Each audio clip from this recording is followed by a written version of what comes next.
The next one, and this can be done on the same day, and give students a chance to do reverse wrap first, and make their own, and then I show them how to braid. A lot of students will already know how, and so we're just doing a 3-strand braid. I'm going to tie that together, do an overhand knot.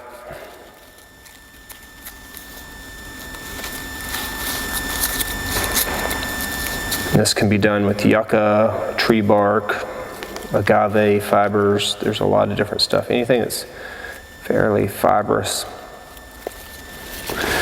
So now normally you want something to stick that knot between. So if I had my shoes off, I could stick it between my toes. I want something to pull against, or a tree limb. A lot of times I'll tie that knot around a tree limb so I have something to pull down on. Because you want this braid to be fairly tight. So I'm going to take my left hand here and go over the center one. So I'm going to take my right hand, go over the center. So the one that was the outside, and you just keep repeating that process, becomes the center one. So that was left to center, right to center, left to center, and I just keep repeating the process. But you notice here, I'm not going to create a very good braid unless I can have something to pull against. So I'm going to step on this so that I can have something to pull against. We do it like this so it'll be easier for people to see what I'm doing. I'm going to change angles so I can get this in the camera. So I'm stepping with my heel. So now I can pull, right?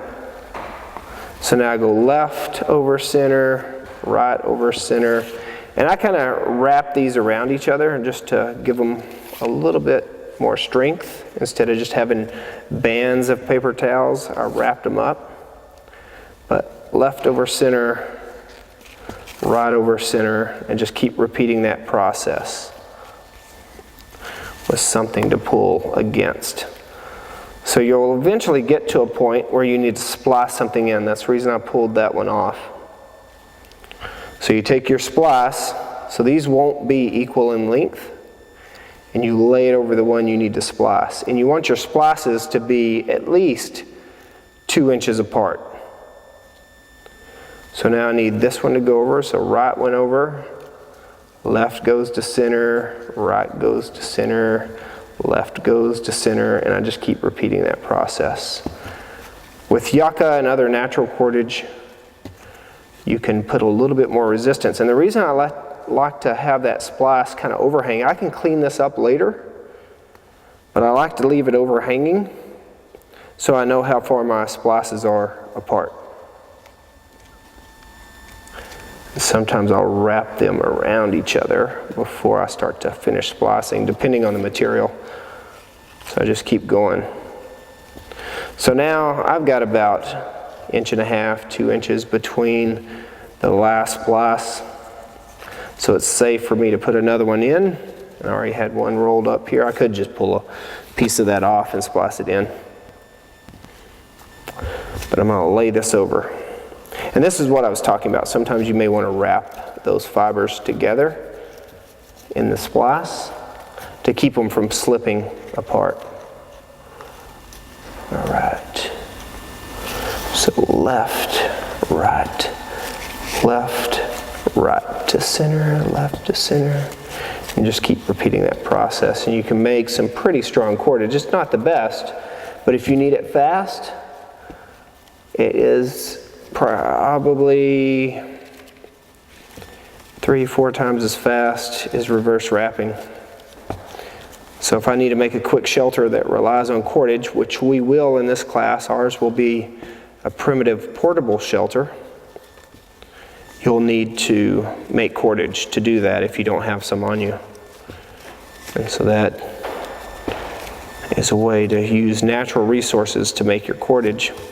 So since I've already shown how to splice, I'm going to go ahead and finish this one off, show you how to tie the end of it off. So now I'm getting down, I'm not going to throw another splice in.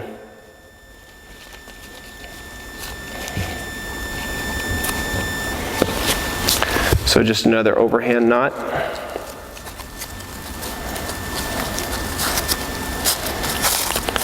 And if you're going to build something like a shelter with this, it's good to kind of know the length that you need so you don't make too much or too little, but look how much force that takes to break it.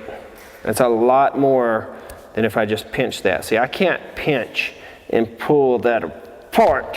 I mean, it takes a lot of force, but that's a lot stronger than it was, and I can take natural cordage now and tie my shelters together. But if you're going to do that, try to find something, even if it's not cordage, maybe a long leaf, measure out and tie it with the knot that you think you're going to use, like a binding knot, and say, okay, I need 3.5 feet in order to have enough to tie this shelter together. Or maybe it's going to be a raft, or maybe it's going to be used as a gurney. That's the advantage of the primitive shelter that we're going to eventually do and use this skill with, is that you can move it.